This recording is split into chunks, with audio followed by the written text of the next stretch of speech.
வரத்து குறைவு உள்ளிட்ட பல காரணங்களால் இனிவரும் காலங்களில் சென்னை கோயம்பேடு சந்தையில் காய்கறிகளின் விலை 25% வரை உயர வாய்ப்புள்ளதாக வியாபாரிகள் தெரிவித்துள்ளனர்.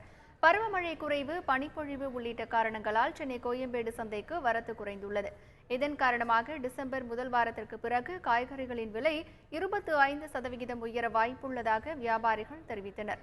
தற்போது பீன்ஸ், முருங்கைக்காய் உள்ளிட்ட சில காய்கறிகளின் விலை 2 மடங்காக உயர்ந்துள்ளதாக அவர்கள் குறிப்பிட்டனர்.